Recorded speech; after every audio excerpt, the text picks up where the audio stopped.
தமிழக ஆளுநர் மேதகு ஆர்.என். ரவி அவர்கள் துணைவேந்தர்கள் மாநாட்டை கூட்டியிருக்கிறார். தமிழ்நாடு அரசுக்கும் ஆளுநருக்கும் இடையிலே முரண்பாடுகள் கூர்மையடைந்துள்ளன.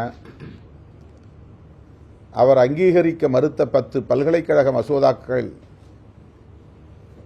நீதிமன்றத்தின் மூலம் சட்டங்களாகி இருக்கின்றன. இந்த சூழலில்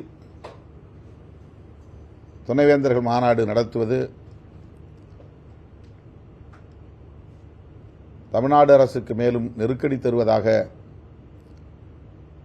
எல்லோராலும் உணரப்பட்டது.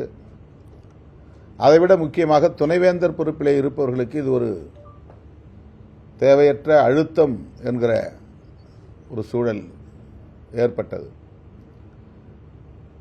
முதலமைச்சர் என்ன நினைப்பார், ஆளுநர் அழைப்பை ஏற்று இந்த மாநாட்டில் பங்கேற்றால் என்கிற ஒரு நெருக்கடி துணைவேந்தர்களுக்கு உருவானது.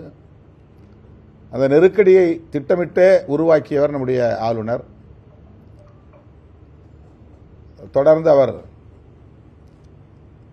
தமிழ்நாடு அரசுக்கு நெருக்கடி தருவதாக எண்ணிக்கொண்டு தமிழ்நாட்டு மக்களுக்கு எதிராக செயல்பட்டு வருகிறார். இன்றைக்கு துணைவேந்தர்கள் அந்த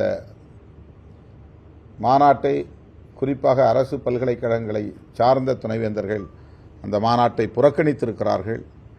இது அவருடைய பொறுப்புக்கு அழகல்ல என்பதை விடுதலை சிறுத்தைகள் கட்சி சுட்டிக்காட்டுகிறது.